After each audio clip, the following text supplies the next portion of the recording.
Two boys, one podcast. Two boys, one podcast. Your movie connection. When it's time for reflecting, we make fun of each other, then do film reviews. Winner or loser, is this movie right for you? Nope, it sucks. Don't press your luck. You better listen to us. Two boys, one podcast. Thanks for joining us today. Nick wasn't able to make it, and Rob's here in spirit and physically, I guess. I'm here. Are you? I mean, pipe in whenever you want. Well, you'll just censor me. I mean, if you said something worthwhile, I'd leave it in. Maybe I will leave. Okay. I mean, the show will happen either way. You know what you did. Oh, yeah? You're just going to talk to yourself? Why should it be different than any other day? Are you going to do, like, my voice? Or are you just going to... Yeah. It's going to be like... Let's hear it. This week, we covered a film starring Michael Paré. And this week, we covered a film that you're probably going to hate and you're going to talk about, and then you're going to cut me out of the whole thing, and then it won't matter anymore, and then it'll be sad. Let's hear the theme song. Let's hear the Zeke Week theme song. You doing me doing the theme song. Let's hear that.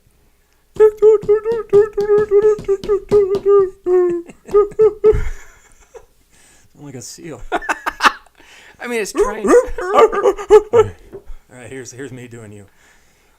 Welcome to Two Boys One Podcast. I'm really mad and almost start screaming. Zeke, it's okay. Hi, I'm Rob. Welcome, everyone. That sounds about right. Actually, maybe you should just do it by yourself. It sounds better. Maybe we should.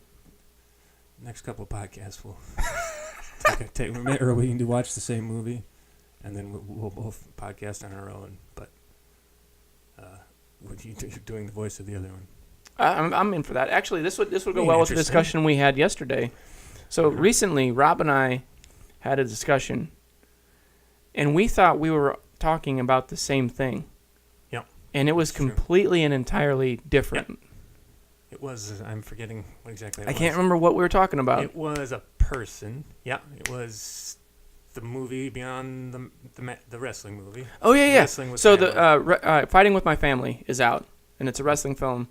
And I had said, because I saw it at Sundance before it officially came out to the public, and I said, hey, there's this wrestling movie about Paige. Yeah. And this was all through text. This was all through text. And so the movie is about a wrestling diva that goes by the stage name of Paige. And I said, hey, this is really good. I think you'll like it. Rob thought I was talking about a different person entirely. DDP, Diamond Dallas Page. That's the only Page. I'm not familiar with this diva Page. So when you said Page, I was like, there's a movie about Diamond Dallas Page. You said, and I said, does he play himself? And I don't know if I said him. I mean, it was completely, like, I don't know. I think we both probably dropped hints that it wasn't what we were looking at, but at the same time, like, what are the odds, I guess? Well, I mean, it's been a good month and a half. Yeah, that's true. true. We both were thinking different things, and we just figured it out yesterday. Yeah, on accident, completely. Like, we were talking with my brother while we were driving. We drove by the theater, and it was playing. Yeah, that's right. Yeah, we were looking at posters at the theater. Just a weird thing. So we could definitely get through a whole podcast we could probably do it accidentally, but just by doing each other's voices and be talking about a film that we think that we saw together, and it's two different movies entirely. It's interesting. I like that idea. I mean, there are several films out there that have the same title. Huh.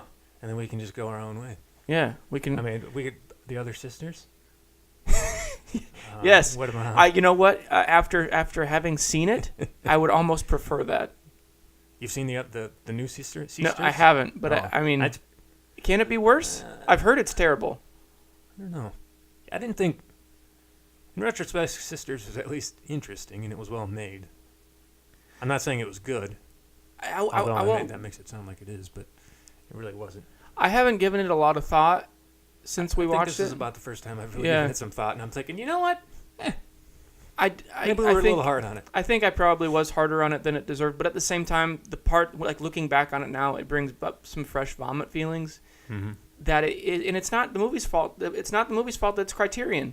Like, a lot of these films that I really haven't enjoyed on the podcast, they are Criterion Collection, and I just expect more, but it's not their fault they're Criterion.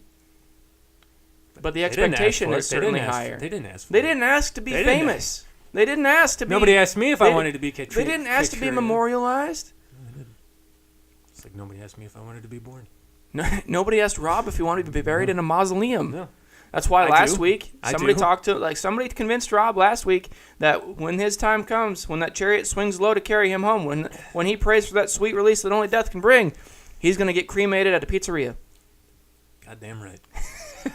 Speaking of goddamn, why the fuck did you censor me, you little bitching goddamn asshole? You know, part of it was, I'm not going to lie, the biggest thing of it, I just wanted to see if you'd notice. Goddamn right I noticed. Last week, so before we podcasted last week, Zeke said he's always afraid that people at the work, at the office, they're going to be listening to us, and then the first thing they're going to hear is a cuss. So I don't even know if you think people are listening. Number one, so that's the first flaw. I'll let you finish, and then I'll second flaw. Sidebar. Where are they working? Where people are they sitting at their desk and they have a little iHome thing or something that is on speakerphone. Here's where my fear comes in. I make it sound like it's more than it is, but I have done a YouTube subscription on the phone to 20 people, and so if it's set up to autoplay, against their will. Against their will. Yeah. If I set it up, if their phone is set up to autoplay, then it'll just start in. And just so no matter what they're doing, it'll just play in the middle of the library or something? I don't have it set up that way, but I know sometimes it'll just start. An update and it'll just play? I've had it happen with podcasts before, which is very it was probably just a glitch on my app, so it's probably not YouTube. Okay, all right. But it was my podcast playing app, and all of a sudden it would just start in on podcasts, and I was like, I mean, thank God I'm not listening to porn. It's like it was starting in on 17 hours of the the history of the Mongols. That's not so bad. It wasn't so bad, but it was like volume up because I usually listen to it in Bluetooth in the car, so it's louder. And it happened about 3 times. And I was like, what is happening? So, and even with ours, it's probably not that big of a deal because it is 30 seconds. It's not my bitchin' damn fault that you covertly subscribe people to listen to us. And if I want to say a bitchin' damn swear, I'm going to bitchin' damn do it. Yeah, so this is what happened. By the way, are you subscribed? No, I'm pretty good. I'll give it to you. Do it right now. Yes. I don't have the YouTube app, and I'm not signed into YouTube at the moment. You don't have to be. I'll take care of it from here. To lock you in, I think. You have a lot of news updates. I don't. There's a lot happening out there. People. There's a cyclone in Zimbabwe. The cyclone. So this was a question shortly before we recorded today. Do you, dear listeners? He censored me in the last episode. You can't hear it, but first thing I said was a swear. So if you listen to the last episode, it comes in and says, "Hello, everyone at work." Before that, I had said "goddamn piss ass fuck shit." Yep. Hey, everybody. Shit, fuck ass. Hello, everyone at work. So, anyways, that's what we're talking about here. I mean, if I am on top of it for this week, I will include last week's open in the middle of this right here. Oh, good. We'll see. We'll see how I'm feeling. But do you, our listeners, know what the difference is between a cyclone and a tornado? Yeah. On the news, they said there's a big cyclone. Zimbabwe. We'll wait for a live text. Might be waiting for a while. Just hang in there with us. We're just going to wait. Yep. Anyways. Pecos Bill, he rode one, right? He rode a cyclone chasing the wind. Yes, he rode one. He also rode a cougar. He rode a cyclone that was chasing the wind? So in the audio version narrated by Robin Williams, he introduces him and says, "Like a cyclone chasing the wind." That doesn't make any sense. And he made that cyclone cry because it was a lariat, and that's the reason there's the Great Salt Lake out in Utah. So does the cyclone have to do something with it has salt feelings water? too. It cried. So it sucked up all the nutrients out of Arizona. He created Death Valley. That cyclone did? Yep, that cyclone did. And then he dumped all the tears. But a cyclone in Utah. It's his tears. I see. Yeah. See, I wasn't thinking of it as an anamorphistic. How do you say that word? I say it. Animatronic. The cyclones have feelings too. Everything has feelings anamorphistic. Now. Anamorphistic. Tell me that word. Anamorphic, like a lens. Anyways, I didn't imagine it's like a cartoon cyclone crying. What a little bitchin' damn cyclone crying. Well, I mean, it was getting suffocated. It was like in the... So what? It's a big... What kind of lariat does this guy got? What is that, like What's this Western lariat S&M? I don't even know. What is this guy, a mutant? It's a big lariat. I mean, he was a big cowboy. His love interest was 2 foot Sue, and she rode a giant 10-foot catfish. He doesn't have one... That's pretty cool. Yeah. I didn't know about that. Yeah. But there's not one sharp rock in there to snap that lariat? Well, I mean, it's hard to focus when you're being choked out. I told you that's what was going to happen. Well, I got it there, didn't I? Right, we got one new subscriber. It's not yet. It's our co-host. He's on the fence. I mean, I listen. That's true. You listen on multiple platforms. You listen more than most people who are subscribed. I don't know if that makes me sound so good. Well, I mean, we got to check content. That's not a problem. We got to make sure it's there. See if you're being. I mean, because what are the odds? What are the odds that these people listening now are actually going to tell us if it doesn't play right? They're going to be like, no, we'll see if we listen to those jacks again. It's true. Yeah, I don't think so, Tim. My name's Rob.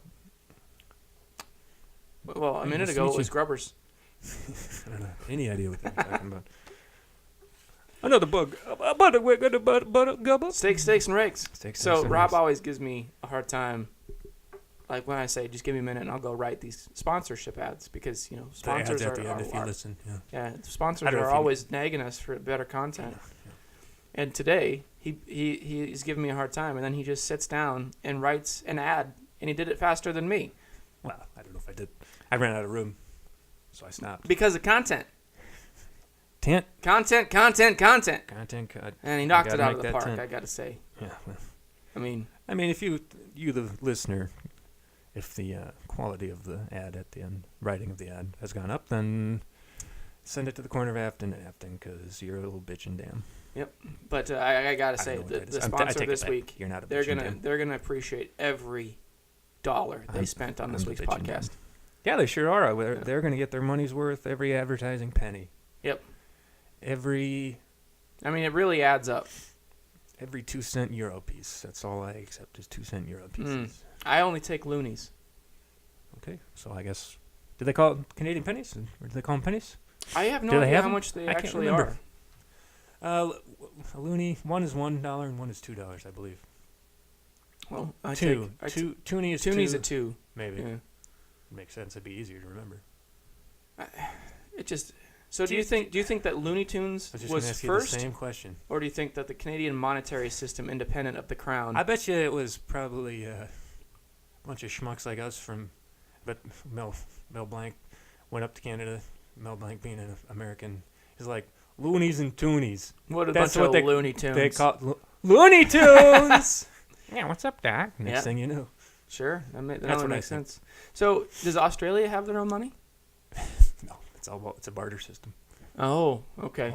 All barter, all of it. You gotta get the 10-foot catfish. So the reason they have like topless beaches is just because that they had to haggle with their bras earlier. Yep.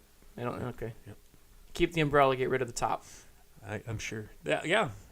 No, it's a tough decision. I mean, it's a booby trap. Yeah. It is a booby trap. Yep. Close my eyes. Yep. I'm sure they have their own currency. Why would you ask that question? Well, because it doesn't make sense. I think they call them Australian dollars, AUD. But I guess I have seen AUD. Yeah. But England is proprietary over Canada and Australia. I don't know if it is.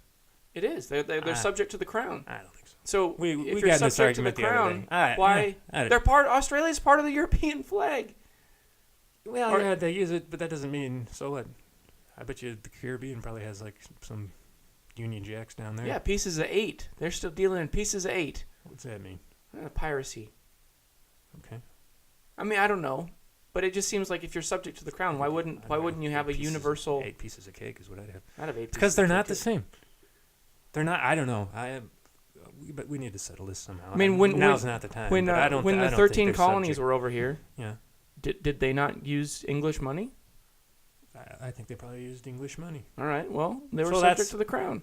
Okay, but they're not using Canada and Australia are not using English money. That's why I don't understand why they're not using English money. Why because they're not subject to the crown. They are subject to the crown. They have the queen as the supreme dingus. Nick, you too. Nick, where are you? Get Google. Nick doesn't listen. you want me to look it up, or should we just No. just I want argue about it? I want to give SD and Nick a hard time, and have a pop quiz. And you too, random Listeners. Because I know there's a couple of you. Hi. Hi. Thanks for I haven't listening. shouted out to you for a while. Hi. Anyang. You know who you are. Yeah. I mean, we had a little bit of, first of all, it's St. Patrick's Day today. Happy St. Patrick's Day. Today? Yeah. I guess we got a kiss. L'chaim. Hi. And whiskey tastes like coffee. Yeah, just like it. But I mean, other than St. Patrick's Day, we had a little bit of pinch me, I'm Irish. A winter. No, it's kiss. Is it kiss? Pinch. I think it's a stab. Kiss me like I'm your daddy. Or I'm Irish. Do you think that the IRA says stab me? Blow me, in my I'm kisser. Irish? Stab me in my kisser while I'm doing blow, because I'm Irish. Is that it? I mean, that just rolls off the tongue. Yeah, it's very catchy. It's articulate. Just stab me in the kisser while I'm doing blow because I'm Irish. Yeah. Okay. All right. Well, I mean, I think I saw Tinkerbell wearing that T-shirt once. Yeah. Yeah. That's interesting. It's a fact. Anyway, we also, along with St. Patrick's Day, we didn't dye the river green, but we probably could have.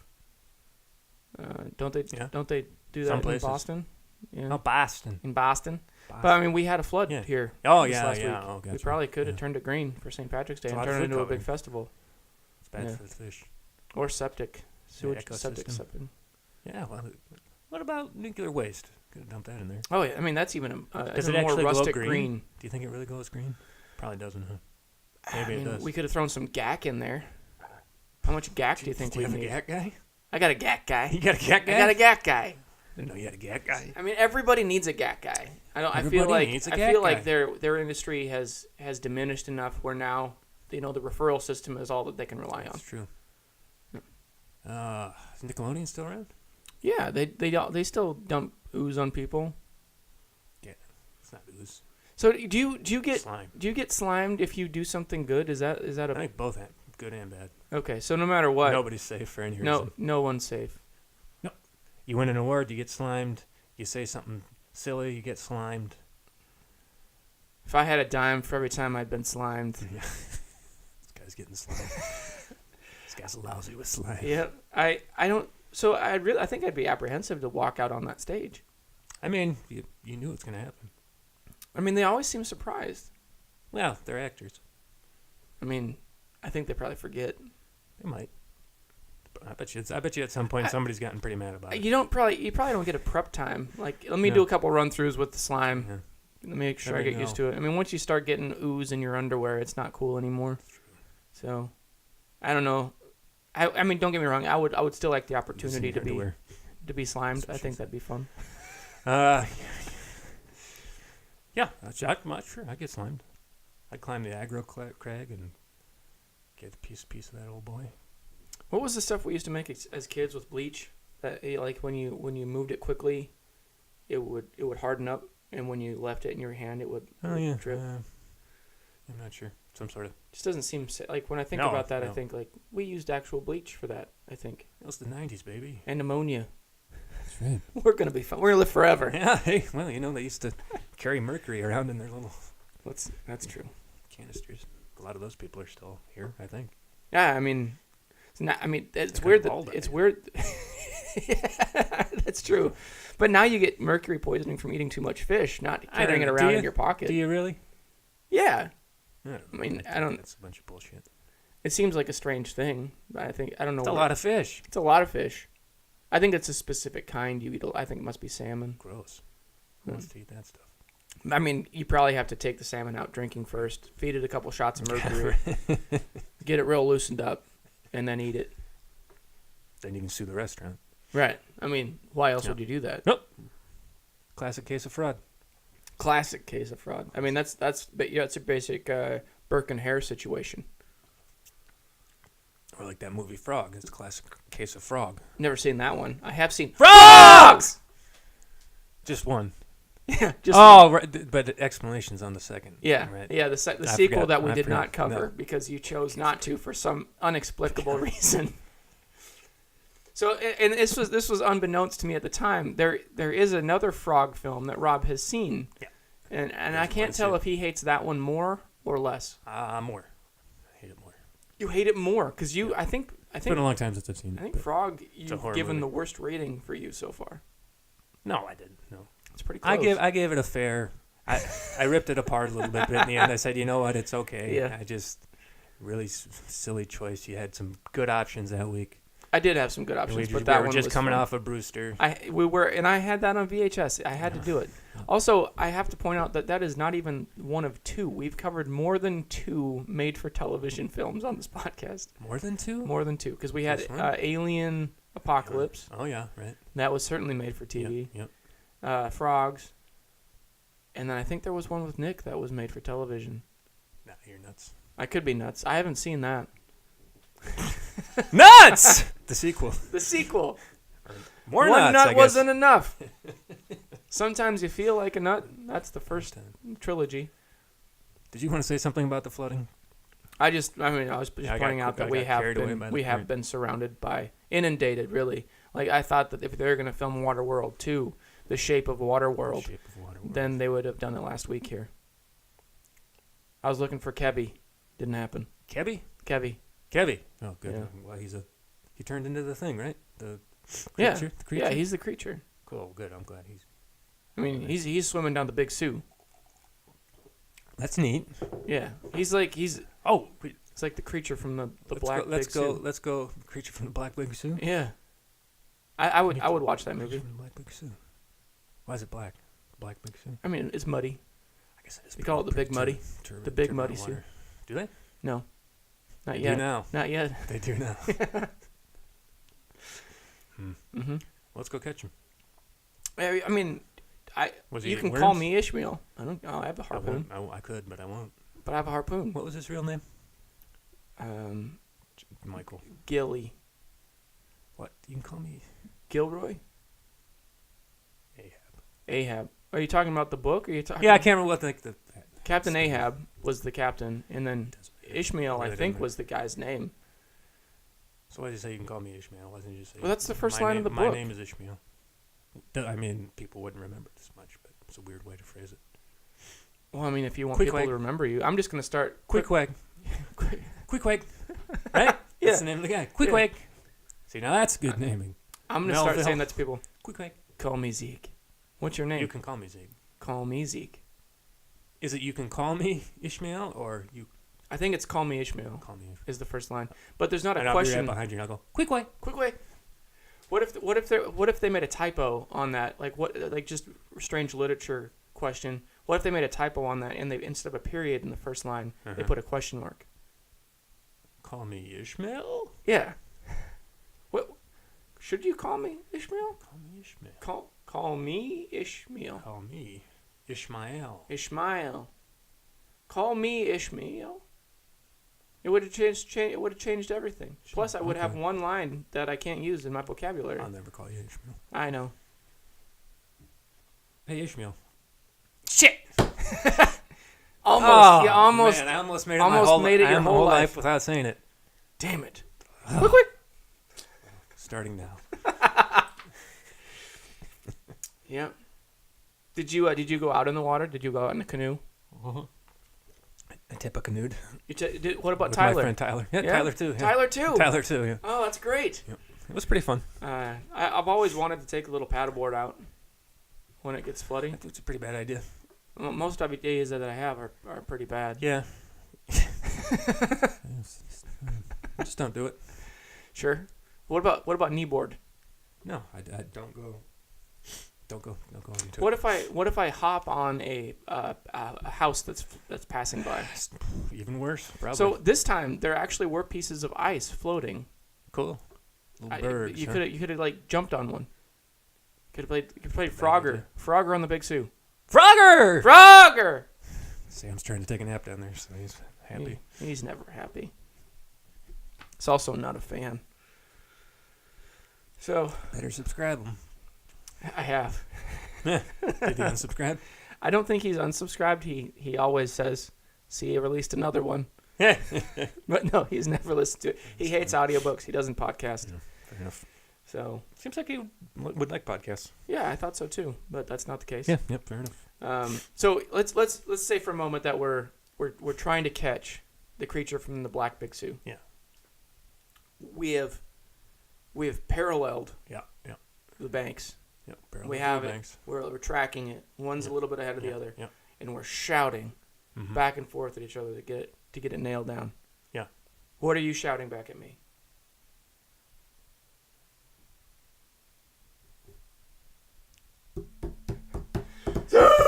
Zig, zig, zig, zig, awake, we gotta catch that big black creature. Zig, zig, zig, zig, zig, zig, we gotta catch that big black creature. So now he's floating down the thing, and now we're gonna talk about Streets of Fire. I wrote Rage. We're gonna get him. Streets of Space Rage. See, there's Streets of Rage, and that was an old Sega game. And then last week, Space Rage. I didn't know that Streets of Rage was a game. Oh, yeah, it's fun. Friend of the show that's probably never listened, Dan, and I played it quite a bit. He is a friend of the show. I think he's listened to one. He's not a loyal friend of the show. He's a friend of the people on the show. Friend of the people on the show. That's a good way of putting it. Yep. So last week we watched Space Rage. We were joined by SD, and we connected Michael Paré. Is that how you say his name? Paré. I don't know. I don't think it's only us three that have been saying it, so I've never heard anyone else say the name. And we P-A-R-E with a accent. Yeah. And we connected him to Streets of Fire, the 1984. I want to say classic, but it is not a classic. Fable. It is a rock and roll fable. It is a rock and roll fable. I don't know what a rock and roll. If this is okay, I guess it says it is.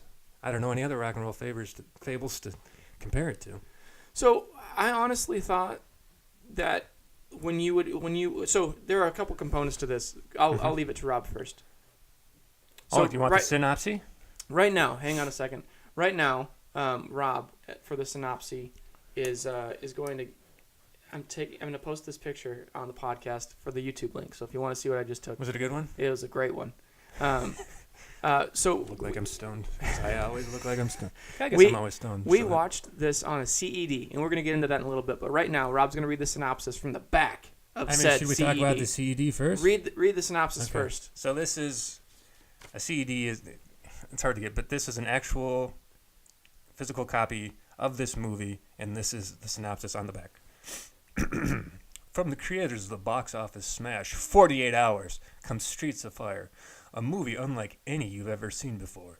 It's a rock and roll fantasy adventure with songs as essential to the film as the action sequences. As the story opens, Ellen Aim, Diane Lane, a gorgeous young rock singer, wants to do a free concert in her old neighborhood, the Richmond district. Her manager, Billy Fish, Rick Moranis, reluctantly agrees. However, while Ellen and her group, the Attackers, are performing their first number, she is dragged off stage screaming by the Bombers, an outlaw motorcycle gang led by the evil Raven, William Dafoe. Billy sends... There's a lot of commas in this. There's a lot of commas. I mean, We're about halfway the down. commas are almost as attacking as the Bombers were. I know it. We're about halfway through. Billy sends for the only man with the guts enough to get her back, Tom Cody, Michael Paré. Tom is tall, strong, handsome, decisive, definitely of the heroic mold. I did not read that the other day. He's also an ex-soldier who's run out of wars, and Ellen's ex-boyfriend who can't get out of, this is in quotes, can't get her out of his blood. Cody returns to his old neighborhood and teams up with McCoy, Amy Madigan, an ex-soldier who is as handy with guns as she is with her fists. When Billy and Toe, they go deep into the bomber territory and find Ellen and bring her back. Think it's done? It's not. According to its director, Walter Hill, I tried to make what I thought would be the perfect movie in my teens. I put in all the things I thought were great then and still have great affection for. Custom cars, kissing in the rain, neon, trains in the night, high-speed pursuits, rumbles, rock stars, motorcycles. Man, you like to learn stuff. Motorcycles. Jokes in tough situations, jeez. Leather jackets and questions of honor. And of course, there's the fabulous music. Streets of Fire boasts an original score by Ry Cooder. And original hits by Jim Steinman, Stevie Nicks, Tom Petty, The Blasters, Tom Petty, The Blasters, Dan Hartman, and Kenny Vance. In other words, it's the ultimate rock fantasy. That is what it says on the back of this thing. Can you believe that? Can you believe that? That is a hell of a synopsis, and I feel like that the Miller is it Miller? No, Walter Hill. Walter Hill, the director, probably wrote that when he was a teenager and then just left it because it certainly doesn't read well. No, it doesn't. I'm gonna give you my synopsis. Yeah, let's hear it. This movie has a lot of weird lighting, and there's a guy who like broke up with the girl, or the girl he broke up with the girl. They've been broke up. Huh? They were already broke up. Yeah, he broke up with the girl years ago, and then really thought that it was over, even though they lived not far apart, but never saw each other. And then she gets kidnapped off the stage of her show because the leader of a motorcycle gang wanted to love her for a couple weeks, and then he'd let her go without hurting her. And then the band manager who's dating her says, "Hey, I'll give you $10,000." Were they dating? I wasn't 100% sure. It certainly seemed like he thought so. Yeah, I would agree with that. In the way that it ended, I don't know. We'll get into that. But that I'll give you $10,000, and he's like, "This is what I do," which is completely unrelated to any characteristic that we thought. I thought that he was just a coffee drinker up until that moment, and then he's randomly met by Amy Madigan, who keeps reminding us throughout the story that she is indeed a soldier. Yep. She's about 85 pounds and 4 foot nothing. But yeah, she's a soldier. She's gonna get you. Mean as a bulldog. Mean as a bulldog in the rain. And pretty nice and dog. then they go and they manage to track her down with a couple lever actions, just like True Grit. Yep. And then somehow there's a quarry fight in the middle of the street, and they send their best Spartan warriors out to duke it out. It wasn't a quarry fight. Yeah, they had a quarry in the quorum. Quorum in the quarry. Quorum fight, maybe. Quorum in the quarry. And they had like weird pickaxe battle. That's what we're watching next week. Quorum in the quarry. And it's just, I bring this meeting to order. What do we do with all this rock? Do I have a second? Second. So, meeting adjourned. All right. It's a lot of rock. It's a lot of rock. It's a lot of rock. So but to protect her, he hits her in the face and knocks her out while they're on a train. And I'm not sure why they were on a train. They were on a train. They were getting to the ultimate fight scene, the ultimate competition. No, they're headed to the quarry, and then at the end they drive off into the rain. Yeah. Into the moonshine. Into the moonshine, but not the couple. The couple, two people did indeed drive off, but they wouldn't say that they were close. Wouldn't say that they were friends. Certainly not interested in each other in a relationship way. But they were both fighters. I think in the end they probably were. She said, "I'm not your type. You're not my type." Like as he got into the car. I think they're playing in a playful way. Yeah. Well, I mean, he treats his women well. I'll tell you what your type is. Type B, as you bleed. Yep. Type B positive. That's true. Collect them all.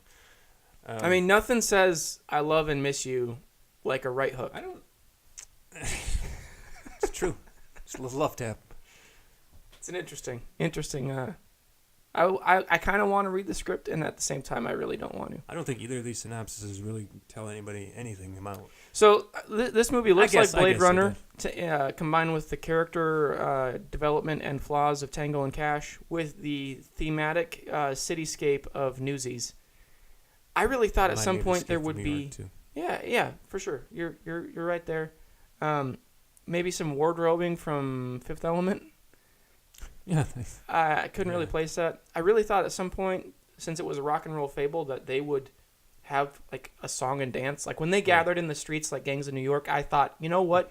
Maybe they're going to have a sing-off. We had a West Side Story situation. Yeah. I am so glad that there was no. Oh, I'm glad too. But I was worried in that lead-in. Jack. That's about all I know. That's all I know. Cool Jack. Maria! Play it, Cool Jack. Play it again, Cool Jacket Man.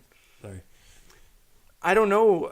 Did we almost break out in a song and dance? We almost did. Wow. We almost did what a rock and roll fable could not. Almost. Almost. We were that close. We were. Yeah. There. The first slate of this movie. Yeah, I was worried. I was worried it was going to be like more of a classic musical. I mean, judging by the first scene, what makes it a rock and roll fable? Like well, the fact that we talked about this. Yeah. I don't have any idea. I don't know what a rock and roll fable So they I mean, they don't. it's more like a classic. I mean, it's not Romeo and Juliet, but it's just a classic. Bad guy gets the girl, good guy goes to save her. I mean, how's that a rock and roll fable? That's just a fable. Yeah.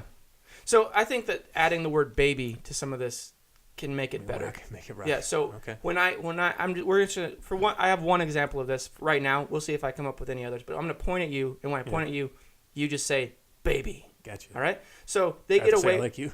No, you can say however you want. I'll try to like you. They say the first slate of this movie, before they really get into it, to cover their bases, because they have 1950s cars that's set in the 80s. They have big hair. They have weird clothes. But to cover all their bases, they don't set in a specific time period. They just say, another time, another place. Baby. Yeah.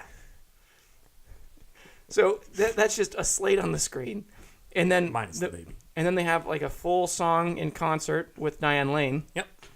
And kind of rock and rolling. And then the kid, Willem Dafoe, standing in the middle of the crowd. He just walks in, leader of the bombers, got these weird like elastic black clothes on. Yeah. And then he stands in the middle of this crowd and he says, "Now, get her." Even though there's a rock concert going on, every member of his gang hears him. Yep. And then they rush in, and then he carries her out over his shoulders like Paul Bunyan carries a log. And then they disappear for a bit. And then they go into opening credits. That's the cold open of the movie. That was a cold open. Yeah. Inciting incident. We have it. Yeah, we got it. Like, he just went in. I don't know. He just really liked this rock star. Baby. He just went in there, and he took her. And then she's like, afraid, and he rubs her face. And he says... It was nice of him. It's all right. You just got to pretend to love me for a couple weeks. Learn to love me for a couple weeks, and then I'll let you go. Yeah, I mean... And then somehow... Is that rock and roll? Michael Paré's character becomes like the leader of the rescue team. Yep. But not that he was hired to do so. Not just that. The community embraces him as their hero. I mean, he was already known. I mean, he was the down-on-his-luck hero, I guess. Well, they knew who he was, is all I'm saying. Yeah, because his sister had the corner diner. Yeah. And he drank coffee for free. And other reasons. I mean, he really knew his way around a lever action. Baby. You blow up a motorcycle or two. No problem. He was a vigilante, I guess. Yeah, totally. But, I mean, the cops were not really doing anything.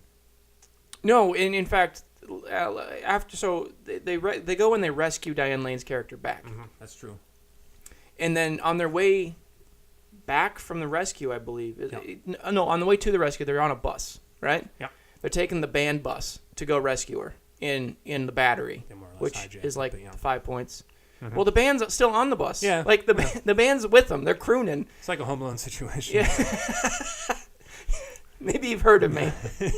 Kenosha Kickers? Polka, polka, polka. Polka, polka. I mean, if somebody could recut that scene into that would be amazing. You're the guy to do it. Yeah, I would love that. We'll do it. They taken this, and then the cops for some reason pull him over. There were two scenes in this movie where they were pulled. The same guy was pulled over for speeding twice in the middle of an area where there had just been a shootout. Yeah. Speeding, no. Shooting, good. That's right. So the cops come onto the bus. Then Rick Moranis' character kind of pipes off and bribes them, but then they want more money, and then he gives them more money. Take a deep bite. And then Michael Paré's hero, he says, take a deep bite. At least we know that the police force is reliable. Yeah. So then Michael Paré's character comes up from the back, cocks his rifle, and then kicks him off. And then there are 6 cops standing outside. He blows up all their motorcycles with his lever action rifle. Yep. And then McCoy, cool. the little Piper blonde girl, she runs around and says, "Oh, I got this written down. Something about their butts. Let me see. You know, some of you guys got some cute little asses. It'd be a real shame if I had to blow them off." That's the only line she had in that scene. It's a pretty good line. I mean, she had all of the best lines in this movie. Yeah, I know she did. All of them. None of them were amazing, but she kept saying, "Guys, it's been a real slice." Yeah. Guys, it's been a real slice. Like when she was leaving, she just beat him up. It's been a slice. Been a slice. I mean, this movie, don't get me wrong, it's way better than Miami Connection. Have you ever seen Miami Connection? No, I don't believe It's a film kind of like The Room. Like, it's so bad that it's popular. Like, it's so very unwatchable that you kind of have to watch it. Sure. It's not. This movie isn't on that level. Like, they had a lot of money. You can tell they had a lot of money. They just didn't really write a great script. Yeah, I mean, I agree. I take it this must be a cult thing. I've never heard of it before. Zeke, you're telling me that you've heard of people who have heard of it. I have heard of people who have heard of it. And you've been trying to link to this movie the whole podcast. The whole podcast for 36 episodes I have. Because when you look at the cast list in it, there's no reason this film should not be insanely famous. It's true. Like, everybody in this movie is recognizable. Everybody. Yep. And they're very, like, for some of them, it's their first feature, it's one of their first 3 features. Yep. Very green. Michael Paré was the only one who was really notable at the time, evidently. And the last one that you know now. Yeah, absolutely. Like, I still, like, if I come across him again, I will only know him from this podcast. Yep. But everybody else in it is very recognizable. Yeah, and Diane Lane, Bill Paxman, apparently Bill Pullman. Yeah, I don't know where Pullman was in it. I saw it in the thing. Rick Moranis in his first American feature. And he's mean. He's not the goofy little guy. Actually, Bill Paxton and Rick Moranis, like, their stereotypical roles switch after this movie, because Bill Pullman's like the plucky comic relief guy, weird looking, like, looks like Rick Moranis does in Ghostbusters. Right. And then Rick Moranis is like the tough, hard-boiled, like, I'm your stage manager. I'm losing a lot of money here. Taking a deep cut. Let me make it simple for you. Take a hike. Just playing a tough guy. Yeah. More of a misogynist, I'd say. Well, I mean, I don't know that there is a male in this movie except for Bill Paxton. Nope.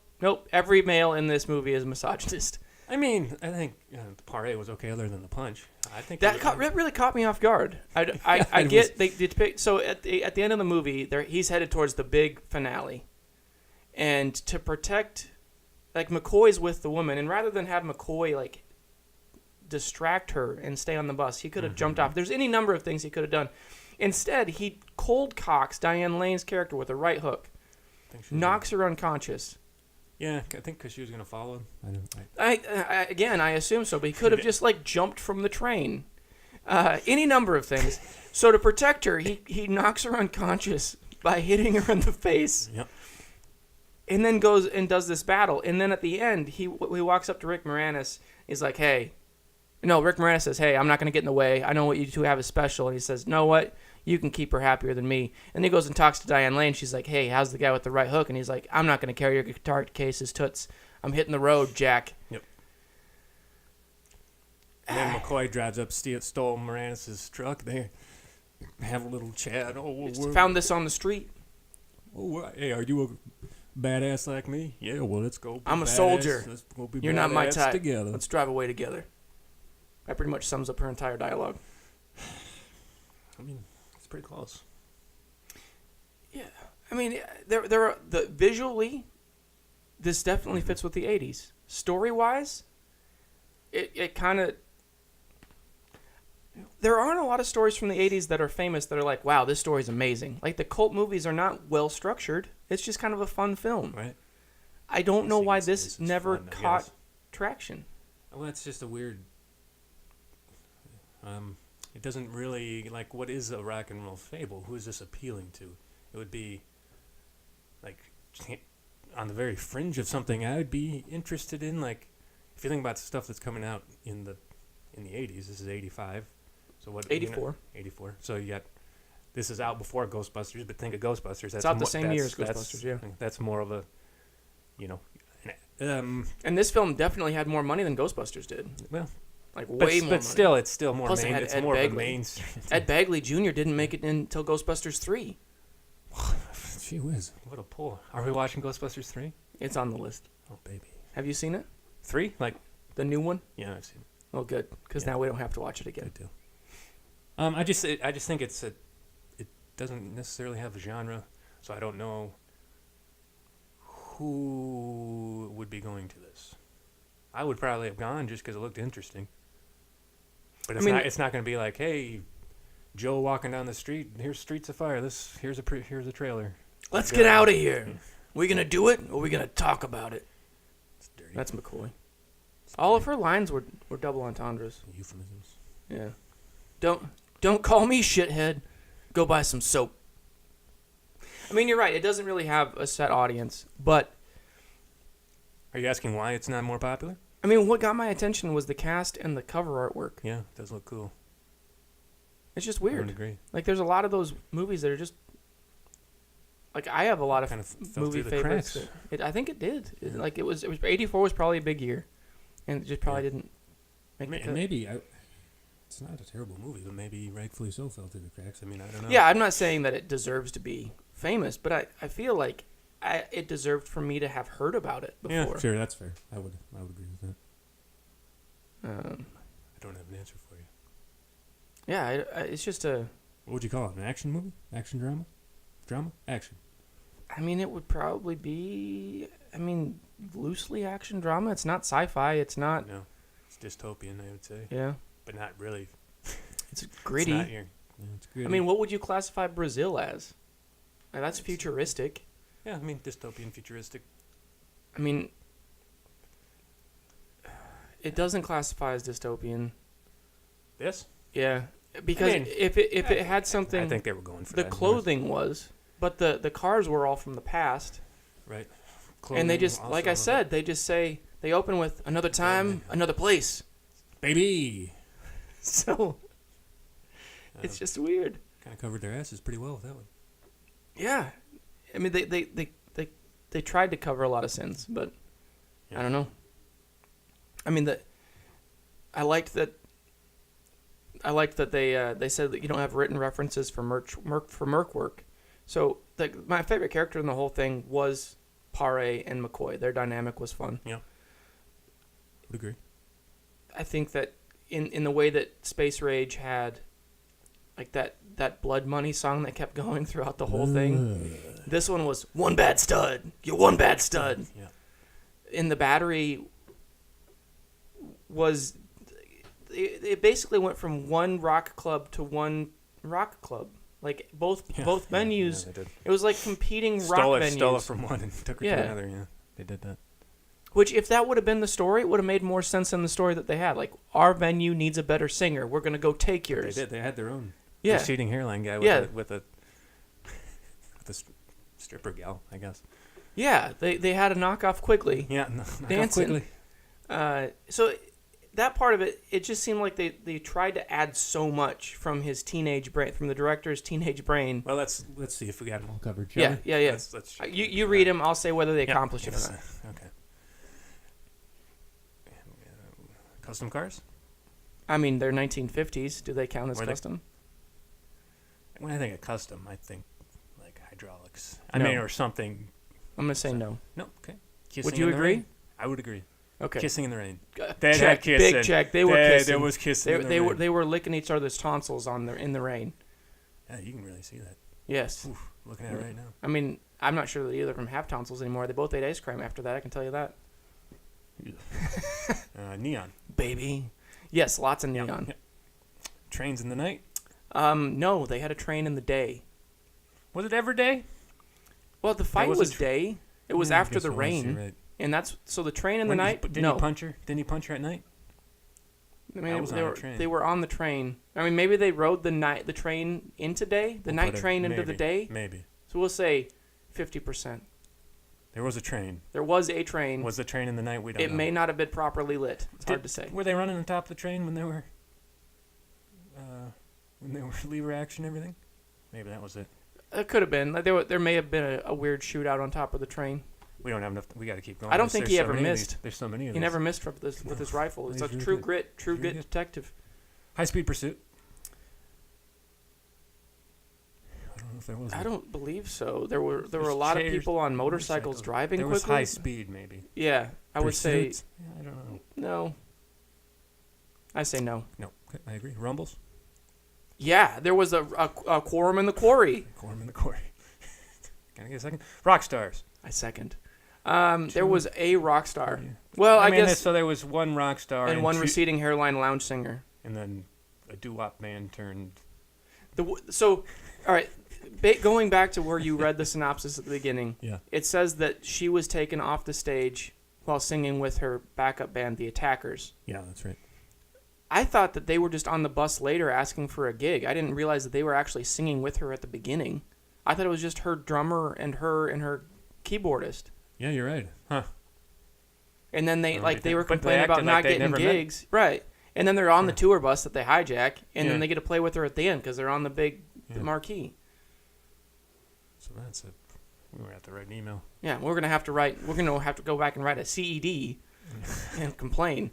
So I would say no to the rock stars. There's a notable rock star. Fictional one, but yeah. Yeah. Motorcycles. Lots of them. Lots of them. Yeah. Yeah, it's a big check. It's a big check. Jokes in tough situations. Only by McCoy. So, still. Okay, yeah. Leather jackets. I mean, was that leather? We talked about their wardrobe. Was it leather? I don't know. I think it was mostly latex and maybe duct tape. It's probably supposed to look like leather, though. I bet you Leather? if you ask them... Faux leather? Faux leather? We're going to say they tried. They They tried. I feel like I that's don't a know if it good was a blanket statement Yeah. for most of the things that we cover. They tried. Yeah. And questions of honor, of course, is the last. Yeah, I don't... certainly, I have questions of honor. I do not know that they answer them. No, I would agree. Yeah. Okay, to do a straight segue right now, Yeah. I want you to explain to our listeners what a CED is, because you are Do we much have time? more... We're running pretty late here. No, we're good. We got time. We'll make time Okay, for a all CED. We'll make time, and also for our listeners in the YouTube link, there will be pictures when we talk about this of us watching it on a tube television. This was very fun. So this is a... Antiquated technology. It came out semi-concurrent with VHS and Laserdisc. It's called a CED RCA player, and it comes out on a CED disc. So what it is I guess if you look at the picture, it looks like a vinyl LP, and you put it into this player. You slide it in. Zeke got a real kick out of this, and then you pull it out. And then when you finish that side, right, so you stick it in it's again. Like it has you a flip caddy, it over. so the disc comes out of your caddy, and you pull out the caddy, and then halfway through the movie or when the date is up on that side of the disc, you got to put it back in and flip the thing over and put it back in. Whoopsie daisy. And that plays in there too. We can get a picture. Yeah, Because, we're putting a picture up. It's pretty slick. The player too, if you want. Yeah, I think Still in my car. I have a picture of the player on top of the television Oh, do you? actually Okay, from yesterday, okay. so I'll include that. So anyways, But- I had gotten this thing for my grandpa, and for some reason he had Streets of Fire. So it It's a worked. very happy accident. Yeah. Yeah, just a happy accident. So, we're gonna play a little game. Your mama's gonna like it. It's called Lights Out. I thought we were going to really play a game. Dang. No, it sounds like a McCoy Yeah. quote. No, Actually, I know. this is a speed to market issue because with the CED, I didn't realize that RCA had sat on it for 17 years. Like this is Yep. something that we all should have had. Yeah, that's what I mean. We're talking. I think it was in the '60s they had the idea for it, and by like late '60s they had they were able to produce it. They just didn't do it. Yeah. Bummer. I mean, they still needed to like beef it up. Like they couldn't do a whole movie yet. So in the meantime, there wasn't anything that Right, people yeah, had. no, right, right, yeah. This There's was nothing. literally, hey, you see this on 35 millimeter yeah, or nothing. This was before VHS. Yeah, This was before yeah, SVHS. This was and before. they had All people had was 16 millimeter home video, Super 8. So this could have been potentially the This- very first. This could have been VHS. Yeah. Like we wouldn't even have had tapes. We could have all just had vinyl shelves still. Yeah, yeah. And we Full never would have CD moved discs. on. This could have been the glory days. But instead, they shit the bed. Yep. And I gotta say, the quality was actually pretty good. We didn't have it's the not bad. audio warble that you get from Yeah, right, HVHS. Yeah, There were some skipping things, but you get them from VHS anyway. Yep. But no static lines. it's true. I thoroughly enjoyed the Yeah, I know experience. you did. It was very, I'm glad very you did. fun. Very fun. Anything else you'd like to talk about before we rate it? I mean, let's see here. A lot of anachronisms, $10,000, bitching, goddamn fucking ass America. I just threw that in there to swear. No, I'm good. All right. Well, for me, you already had this, so no money changed hands, and I was gonna go and see how much it would cost to buy a digital copy, but rather than that, I just went in and placed a bid on eBay on one of them, on an exact one that you had, just to You actually see. bid? I'm bidding. Oh, why? I put $1 down. Why? Just to see, because I want for the All right. for the voting system. So shipping is $6. So let's say that I win For $7. for $7. I would say that I would watch this again for $5. That's pretty good. Yeah. Yeah, I'm gonna. If I'm doing Sex for the Saw, I'm gonna give her. I'll give her second base. I mean, that's more than anybody in the movie got. No, it's not. That's not true. There was a scene with Diane Lane. Oh yeah, right before he punched her. Literally right before he punched her lights out. Yep. The game's called Lights Out. So we're probably giving her around a 65. 65 is what I was thinking. Yeah. Yeah, I think that's fair. I would too. It's interesting and it's cool. It's not great. It's not bad. I mean, I don't know. For me, I think it's if you're like a cinephile, definitely you got to see it. If you don't really care, then that's fine. You're not really missing that I mean, much. even without being a cinephile, if you're not necessarily looking for a story or not really looking for an experience of visual, it's more like this is where like people that you recognize got started on this movie. Yeah. Bill Paxton, Ed Begley Jr., Diane Lane, Rick Moranis, Willem Dafoe. I mean, that's five. Michael Paré, of course. Michael Paré was established, and I gotta say, even though he's not on the famous list, he did command this movie. Yeah, he did. He definitely did very well. He did a very good job in this. He outacted everybody else within the film, but everybody else within the film really moved on. Yeah, it goes on in a way that he did not. And a fun. I don't know if it's fun, but the music in this is pretty good. But on the back, who did the Jim something or other did the music? Cooter? No. Brad Cooter. Jim Steinman. Jim Stangman. He wrote one of the songs, and so I have a question about this because it sounded very familiar while we were watching it. I was trying to get Sam and Rob to what is that? What's this song? And what's this song? And he wrote another song that is much more famous a year earlier, and so I found it confusing that he was able to claim credit for both of them. So what Zeke is saying is he essentially wrote the same song, but he rewrote the lyrics to the same song and claimed credit twice. Which I don't he probably has some legs on that argument. I don't know. I really need to hear both of them one right after the other. That's fair. I mean, the song that it's I don't even know what the song in the movie was called, but the song that it sounds just like is Bonnie Taylor's "Total Eclipse of the Heart," and it for me that's all I could think of. Yeah. And then I looked it up, and it sure as shit, it's written by the same guy. So Steinman. You got stymied. But no, I think overall it was. I mean, the experience of watching it on tube television with the CED more than made it. I mean, I don't. The experience is it affecting your rating? It is certainly affected my rating. Yeah, in a very positive way. Yeah, me too. So now we get to Kalima. You say it. Choose your death. I like how it changes it a little bit every time. So we have a couple options this week. Yeah. Okay. Amy Madigan played McCoy. She's in a film called Field of Dreams. Have you seen that? Is she the wife? I'm not sure. Yeah, I have seen it. Okay, well that's off the list. I think she's the wife. The friendly cop that's kick his ass at the end is played by Richard Lawson. He's in a film called Poltergeist. Have you seen that? Old one or new one? Old one. Yeah, I've seen it. All right. Diane Lane. Heard of her? Who? Mm-hmm. She's in a film from 2008 called Killshot. Okay, I have not seen it. She's also in a film from 1992 called Chaplin. About Charlie? Yep. Starring Robert Downey Jr. Oh, God. Or we can go Willem Dafoe. He's in a 1986 film called Platoon. Okay. And he's also in a film from 1983, the year before this one.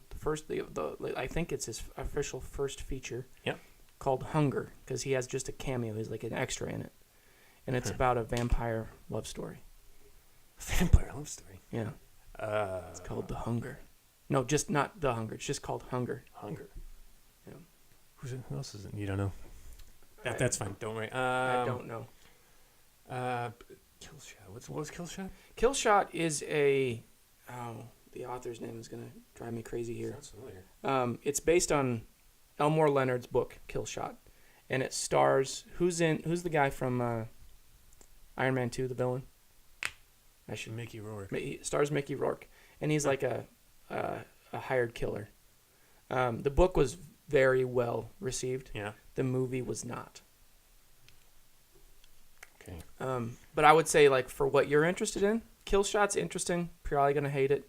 Platoon, I'm not sure which way. I haven't seen that. You haven't seen that. Hunger is probably more your line of interest. Trust me. I'm well aware of what trying I'm to help you screw what me I'm over. interested in here. I'm trying to help you remember, baby. I would like to skedaddle out of the woods here, a little out of the weeds here on the movies. Even I get a little tired of ridiculousness. So it's down to Platoon, Killshot, or Chaplin. I mean, I don't know much about Chaplin. I don't like Robert Downey Jr., but who knows? He plays Chaplin. He plays Chaplin. Right. He got pretty good review, didn't he? I believe so. Acclaimed, this is acclaimed. Yeah, for his role. I think this is, along with U.S. Marshals, kind of what he was known for amongst the cocaineism. I saw another movie with young Mickey Rourke the other day, and it was interesting. I mean, he was like a pre Bruce Willis. Yeah. He was in something with Don Johnson, I think, Marlboro Man, Harley Davidson, the Marlboro Man. I saw Year of the Dragon. Yeah, and he's not bad. Killshot, I think, was built up to be a huge movie, and I don't know, I haven't seen it, so I don't know why it wasn't, but it just didn't meet expectations. I think it was a transition era too for film, so. He's flipping for it. He's doing what we didn't do last year. Or last week, sorry. That's how. Heads Killshot, tails Chaplin. Heads Killshot. Heads Killshot it is. Okay. All right, well. Guys, it's been a slice. Damn it, I was going to say that. Well, here? Sorry. Well, you go ahead and say it. I'll unsay it. Guys, let's say it at the same time. Guys, it's been a slice. Don't be a sucker. Okay, love you, bye. The portions of today's broadcast that you actually enjoyed are brought to you in whole by... Hi, I'm Rudder Grubber. And I'm the brother to the Grubber. That's right. At Grubber's, we sell steaks, and rakes. That's right, folks. Are you a mountain lion, a vampire hunter, or into practical comedy effects? If you said yes to one or more of those questions, then Grubber's got you covered. Need a mouse sirloin or a platypus T-bone? Just stop by our steak section. Neighbor, a blood-sucking goddamn vampire? Well, then stop by our steak department. Think it's funny when someone steps on a rake head and then the handle smacks them in the face? Well, then check out our rake department. That is funny. That is, Get your bloody grubbing chubby rub your fingers over to Grubber Steaks and Rakes. Post haste, or it'll be your last mistake. Come and get it. Come and get it. You did great, brother. You did too, brother.